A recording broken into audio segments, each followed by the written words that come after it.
இந்த மாதிரி எச்சக்கலை புறம்போக்க நம்மளால என்ன பண்ணலாம்? தமிழ்நாட்டுடைய இன்றைய சூப்பர் ஸ்டார் விஜய் அவர்களும் எங்களுடைய தமிழ்நாட்டுடைய இன்றைய சூப்பர் ஸ்டார் விஜய் அவர்களும் மறைமுகமான ஆதரவை கொடுத்திருக்காரு. கேம்பெயினை தொடங்கட்டுமா, மைக்க கையில் எடுக்கட்டுமா? மரியாதைக்குரிய தளபதி அவர்களே, மைக்க கையில் எடுத்து 25 நாள் ஆச்சு. பாராளுமன்றத்தில் இந்த மைக்கில் போய் எங்களுடைய பாராளுமன்ற உறுப்பினர்கள் பேசுகிற பேச்சுக்கு மட்டும்தான் நீங்கள் எப்போது சொல்லுங்க வெயிட்டிங். அதே மாதிரி we are waiting.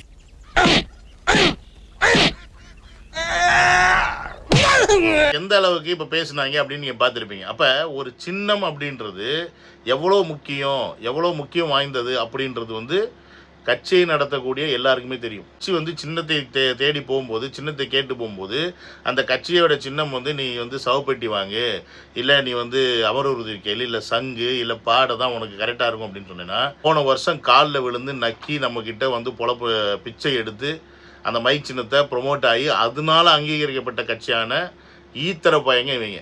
இல்லைன்னா இன்னைக்கு இந்த 8.2% ஓட்டு கிடையாது. இன்னைக்கு சீமானோட மூஞ்சியை போட்டு சின்ன வாங்கியிருக்காங்க.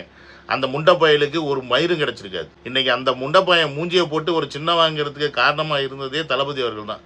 ஆனால் இன்னைக்கு அந்த தளபதி அவர்கள் அவருடைய கட்சிக்கு சின்னம் கேட்டு போய் நிற்கும் போது நீ என்ன அசிங்கப்படுத்த